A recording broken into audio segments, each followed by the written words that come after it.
In today's Money Power Politics, are we subsidizing low-wage employees for companies with record profits? A comprehensive report from UC Berkeley's Labor Center studied working families who rely on public assistance programs like Medicaid and CHIP, the Basic Household Income Assistance Program, Temporary Aid to Needy Families, and Supplemental Nutrition Assistance Program, or SNAP. That means U.S. taxpayers are footing the bill. That's about $153 billion every year. The Intercept and the New Food Economy examined this problem, focusing specifically on Amazon employees using SNAP food benefits. In the state of Arizona, please listen to this, 1 in every 3 of Amazon employees depend on SNAP to put food on their family's table. In Pennsylvania and Ohio, the figure appears to be about 1 in 10.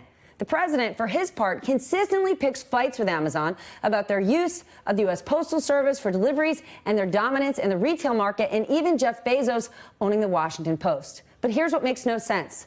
None of those touch the legitimate criticisms of Amazon. You want to criticize Amazon? I'm going to help you do that right now. But what the president is going after is nonsense. When jobs do not pay enough, workers turn to public assistance in order to meet their basic needs, and that burden is falling on taxpayers. But when the head of that company paying low wages happens to be the richest man in modern history, let me remind you of this. Jeff Bezos on Amazon Prime Day became worth $150 billion. When he's worth that much money, you begin to start asking the question, are companies like this, who are paying their employees so little, gaming the system? Joining me now, my dear friend Scott Galloway. He's a professor at the NYU Stern School of Business and the author of The Four, The Hidden DNA of Amazon, Apple, Facebook, and Google.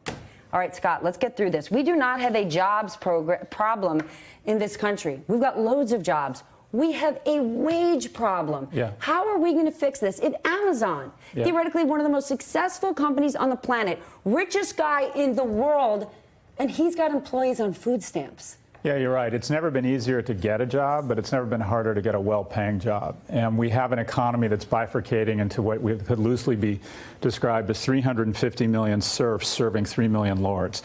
Let's talk about Amazon. Amazon is the largest recruiter out of my brand strategy class at NYU. They'll hire 10% of my students. And by the way, those are outstanding jobs. They're high paying. They include equity.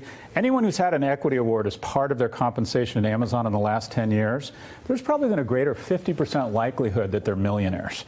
But the individuals hired into the non-information age jobs, the workers in the factory, who quite frankly were supply and demand, have been the reason why these people have been getting paid less and less. You know, they're not making a living wage. And I don't think Amazon is any more guilty. What we're guilty of is creating a gestalt among CEOs where they see their only stakeholders as shareholders. Okay, stay on that. Because you and I have listened to earnings calls. And when you think about what a CEO is responsible for, or what in their mind they care about, it's shareholders and it's their customers. They are never asked about, and it's not made a priority to help those low-wage employees. Because if those low-wage employees leave, they'll just find other ones. They don't have any leverage. But at some point, is there, and I'm not calling for regulation, but is there regulatory action we need? Is there a moral obligation? Yeah. If your company is that rich, why wouldn't you pay your employees more? But we've opted for this, Stephanie. We've let minimum wage underpace inflation for 30 years. Union membership has been cut in half. It gets worse. Uber is worth $80 billion, a value approaching the value of Airbus. They have 12,000 employees, and then they have 2.5 million driver partners, which is Latin for people who aren't protected by minimum wage laws, don't have health insurance, and by the way, don't participate in that $80 billion equity value. So corporate America has figured out a rationale and a reason to create a two-class system where you have your information age workers, where there's a war on talent. There's never been a better time to come out of MIT with a double E degree, but there's never been a worse time to not have a college degree and be working in a factory. And this brings up, or a fulfillment center, and this brings up a larger issue, not for Amazon, and that is There's always a tension between capital and labor. Over the last 30 years, capital has been kicking the crap out of labor, and it's bad for the economy because, quite frankly, the greatest source of good and economic growth in the history of modern man has been the American middle class, and it has been punched in the gut repeatedly for the last 30 years. Then what do we do about it? If the president wants to call out Jeff Bezos, he could call him out about this. When you think about Amazon, they have received billions in tax incentives. Think about the amount of information they got from all of those cities who are vying to have the next headquarters in their location. Who's going to call him out? Where is he going to be forced to do something? Well, you'd like to think that the wealthiest... Or should he be forced? You'd like to think that the wealthiest man in the world would have more concern for the Commonwealth and wouldn't go hat in hand to 20 different municipalities asking for a tax break when he or she has more wealth than the budget, the municipal budget of the states that they're asking for. But he's not going to do that because he would say it's his fiduciary responsibility to shareholders to make the most amount of money possible. When do we start putting your moral obligation on, I'm not even saying the same plane as your fiduciary responsibility, on any plane out there? It can't just be, well, we've got a great philanthropy office. Well, okay, so the most obvious place to start would be electing officials that enforce or increase minimum wage. Increase minimum wage federally or nationwide to $15. Figure out a way.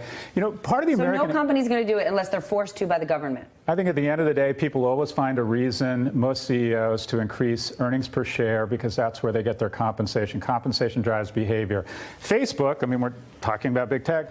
Facebook is finding a reason not to shut down temporarily the WhatsApp application in India, even though people are being dragged out of cars and lynched, literally, because of rumors spreading on the platform. Companies will always find a reason to not connect the dots between what is right necessarily and doing what is right for shareholders versus doing what is right for their employees. The information age employees are fine because they have leverage because there's a war on talent.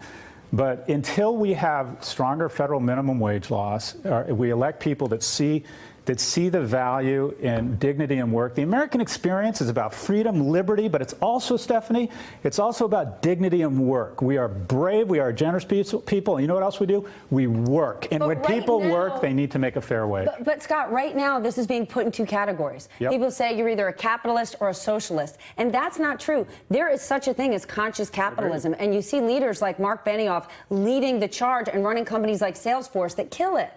Well, if you want, so this notion of conscious capitalism, we've lost the script around that. Effectively, we've decided again that what's good for the consumer and good for the shareholder is good for society writ large.